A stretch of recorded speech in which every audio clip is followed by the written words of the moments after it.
Well, welcome back. It's been a bit. What have you been up to? Just training hard, working on all my skills, my kickboxing, boxing, jiu-jitsu, and just sharpening everything. And I've had a lot of time I feel like I'm going to come out there and be a completely different fighter than you guys saw me last. I know you obviously probably wanted to fight, of course, but was there any benefit to not being able to fight, having that year to kind of, like you said, hone your skills? Honestly, I think so. I mean, you don't see too many fighters that are on the shelf and then they're getting ranked. I was 14 and I wasn't even having to fight. So, and the time away really gave me a lot of time to hone my skills and not be under the stress of a fight per se. You know, when you have a fight coming up, your nerves, everything's going on, and you probably are a little bit more predisposed to getting injured, and I really didn't have that much. So I was able to work on my strength and conditioning, my cardio, everything, and I feel like I'm in the best shape of my life right now. And on the flip side, was it difficult to stay motivated because you didn't have something in front of you? Yeah, that too. It was difficult, but what I've learned is I just focus on little things. So if I feel like I'm starting to get in a rut, I'll go and dive real deep into jiu-jitsu for a couple weeks, or I'll go dive into boxing.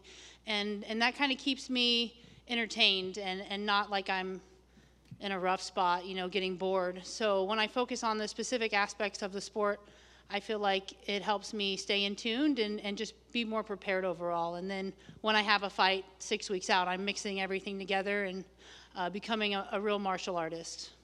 And I can imagine when you come off a win, you kind of have that high, that excitement, that I am queen, I no one can stop me. Does that go away after time because you had a long layoff? So do you feel like you can still carry that feeling into this fight? Yeah, this isn't the first time I've had a long layoff. I've had long layoffs in the past. And to me, jumping in the cage is just like another day of training. So I'm not really too worried about ring rust. I've been training with the best people in the world. So I know when I go out there, I'll be prepared and I'm going to put on a good show. And what are your thoughts on your opponent? What did you think when you got the name? I asked for the name. I've never asked for an easy fight. And I think this is a tough fight, but it's also a very winnable fight. Norma's fought the who's who of the division. She's fought basically everybody. Felicia Spencer. It goes on. So I feel like going out there and fighting her, you could say, is a shortcut, but it's also it's a big task at hand, and I know that I'm prepared. I see some holes in her game, and I feel like I'm going to exploit them on Saturday night. How do you see the fight going? Do you feel like you can get in and out of there pretty quick? With Norma, she kind of plays it boring sometimes. She plays it safe, and I plan on going forward and putting it to her. So if I go out there and do what I want, I feel like I'm going to ragdoll her, make her tired, and I'm hoping for a KO round 2. And right now there's no bantamweight champion. So what are your thoughts on that? Who do you see kind of holding that next? Who would you like to see fight for that title? There really is no bantamweight champion. But I've been hearing that Ronda's coming back. And, I heard she's coming back at 45. So you never know. Irene Aldana, she went out and fought like shit, and she got a surgery or something. So, it's really up there. And then you look at Norma. She just fought, who did she fight? Do you remember? Rosa. She fought Carol Rosa, who just beat Yana.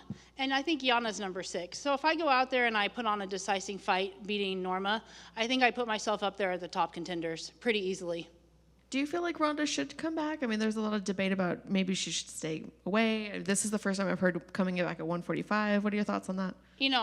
If I go out there and put on the performance I plan on putting, I'll welcome her to the 45, and I think it would be a great fight.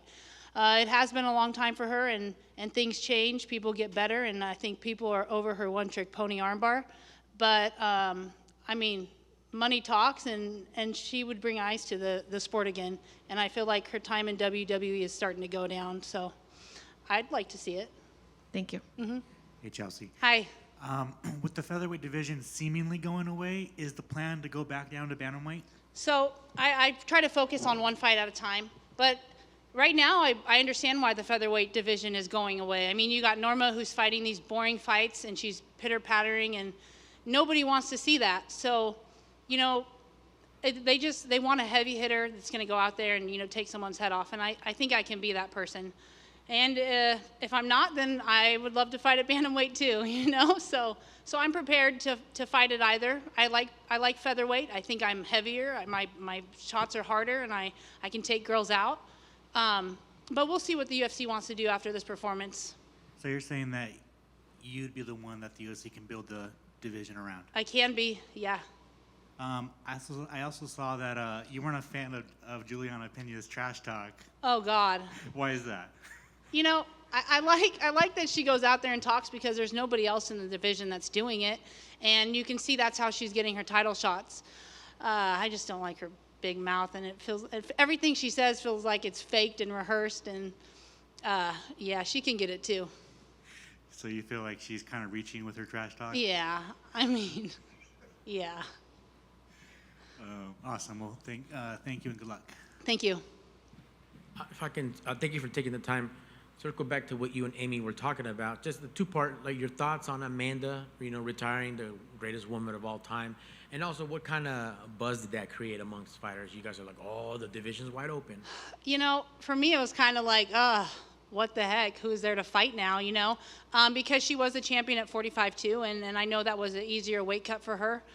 I was a little upset about it, but then I thought about it, and you see Conor McGregor, you see GSP, you see all these people that retire and they come back. So, in the back of my head, she could come back. She said she wouldn't, but you never know.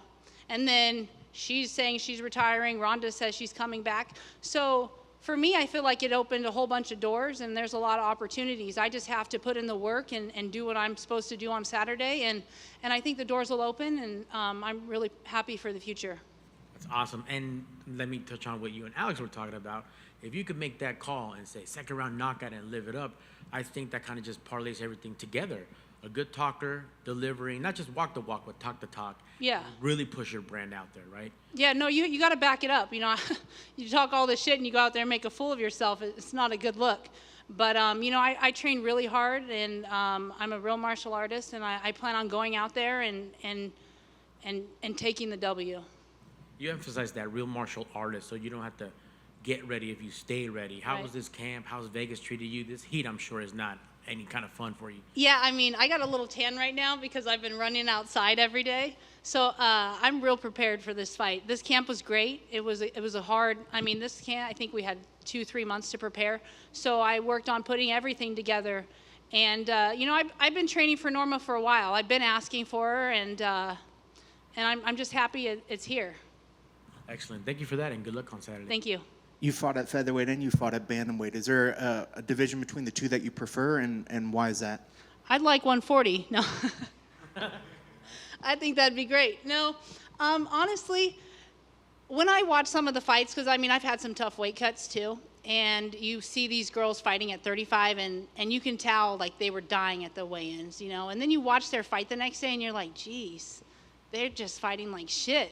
So I like 45 because if you put in the work. If you're a lazy 45er, I don't like those fights. But if you put in the work and you fight at 45 and you're walking around at like 55, 160, and you're not doing a super hard weight cut, I think those fights are more entertaining. The girls have a little bit more energy. There's more power, and yeah.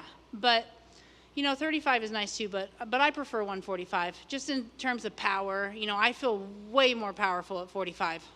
And when you agreed to do this, what was the sort of feel that you got from the UFC? Did you feel like there was going to be potential for 45 bouts again in the future, or is this just kind of a one-off at the time? I plan everything one step at a time, and then I think that if I go out there and do the performance that I plan on putting, I don't think they'll have any other choice but to have me fight at 45. So I'm going to go out there and I'm going to represent Stockton and everything, and I'm going to come and take it. And then looking at your opponent, most of her wins seem that they've came via decision. Does that stat tell you that she's durable and she's able to maintain to the end, or do you see that she's boring and doesn't know how to get finishes? When you initially look at that stat, if you do, what does that say to you? One thing is to have a decision fight, it does take a certain type of person, to have a decision fight and can constantly have them. So it shows she's durable, but she also is a counter striker, and I feel like a lot of people have gone in there and pitter-pattered with her and just taken the easy route. And I don't plan on doing that. I plan on going forward on her. And if you watch any of her fights, she has a scramble on the ground, and then she's huffing and puffing when she gets up, and she's a little bit flatter. So I feel like if I take it to her, especially in the first round, second round, she's going to be pretty stagnant, and the knockout's going to be there. You kind of answered it for me. I was going to ask you what your keys to the victory. Is it just about maintaining that pressure and not giving her a chance? Yeah. Nice. Best of luck on Saturday. Thank you. Does Nate beat Jake Paul? That's a hard fight, but Team Stockton, yeah, I think so. Does he just kind of wear him out and kind of make Jake gas? Well, look at Jake. He is on steroids, okay? And those guys gas out. You got big muscles, they get tired. So Nate pushes it into the later rounds. I think he's going to take it.